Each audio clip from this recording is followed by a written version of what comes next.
I'm getting sick of these trolls hopping on my posts, on my pages, on my videos with this ignorance. The fact of the matter is, water, bodies of water, do not curve. That's it. That's the dead giveaway.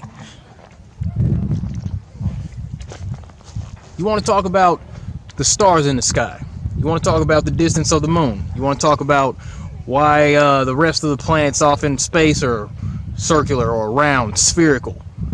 You want to talk about the space program. You want to talk about the seasons. You want to talk about why don't you have pictures of the edge. You want to say that there's actually pictures of Earth from space. But those are all CGI. The moon missions were fake.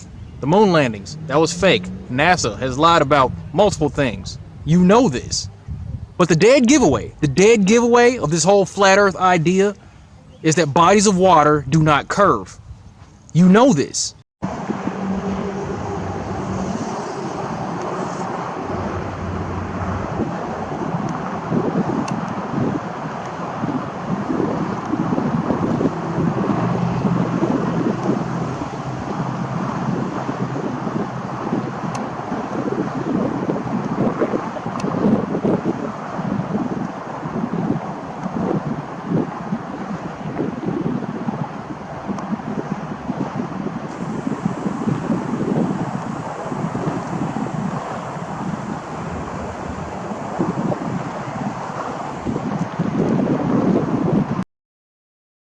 Other side of the bridge, and here we are.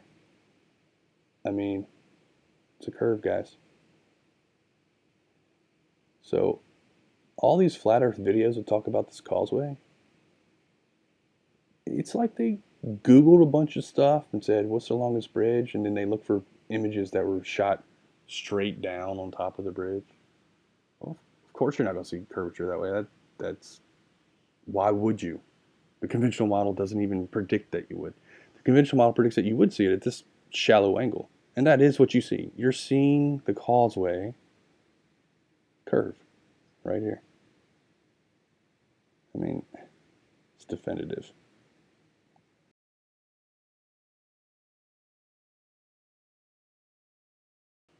It's real. Okay? It hurts to be wrong, but the earth is a sphere. And this water is curving. Please, for the love of God, please look at the evidence. For real. I'm begging you.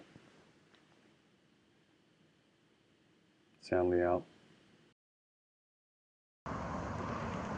So, all these flat earth videos that talk about this causeway,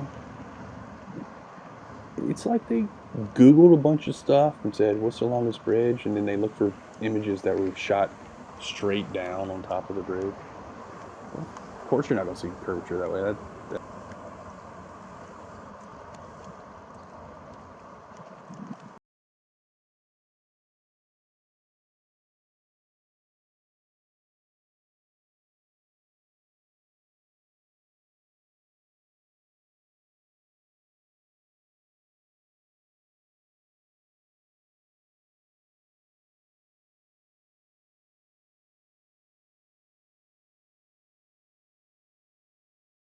found that it's obvious that the Earth is a sphere.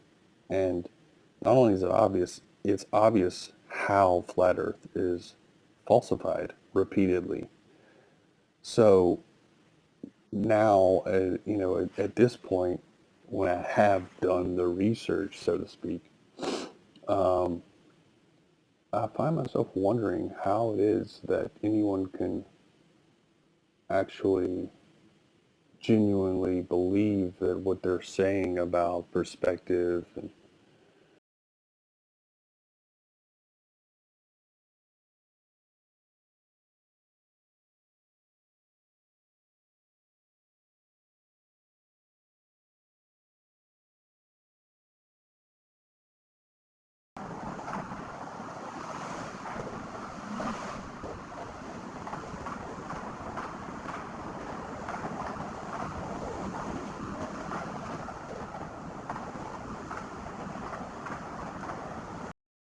this is knowing the truth. And the fact that these cowards have lied to us all of our lives about the very shape of where we live gets on my nerves. And I know it gets on your nerves too. So don't back down, don't slow down, don't get too frustrated with people who haven't quite gotten it yet. With people who haven't quite woke up to this obvious fact. This is obvious. This is an attitude adjustment. This is the flat earth attitude adjustment. We're going to shift the mentality of this whole movement. They can't stop this thing. It's already out of the bag. Sorry. It's too late to shut down the internet. This information's out there. There are people doing experiments like myself. There's other people doing experiments every day. More people are waking up. And at some point, I'm telling you, within 5 years, this is going to be common knowledge. And at some point, you're going to be saying to yourself, my God, I don't believe there was a point where I actually thought that the earth was a spinning ball. A spinning ball rotating in outer space. They tell us that the earth is rotating at the equator around 1,032 miles an hour. While the earth is also moving around the sun at over 67,000 miles per hour. While the sun is moving through the solar system at around 450,000 miles per hour. Also, while the whole solar system itself is jamming through space at 515,000 miles an hour, and we don't perceive any of this motion. Yet you believe this. You probably believe it because you don't even know those numbers. Most people in this whole flat earth movement, we have the geocentric model, heliocentric model, the globe model. We have more details on it than you do. This is what you believe, but we have more information about it than you. You didn't know about all those movements, did you? And if all those movements were happening, we'd have a different night sky every single night. But what do we see? We see the Big Dipper. We see Orion's Belt. We see the same constellations in the sky year after year. But we're supposed to be doing all this movement. All this motion is supposed to be taking place. But we're seeing the same night sky? Seriously? How is it that we have a North Star? We're doing all this moving, but we have a North Star that's been in the same place for all of recorded history. Think about that. It doesn't make any sense. Get it together. This is your attitude adjustment. I'm out.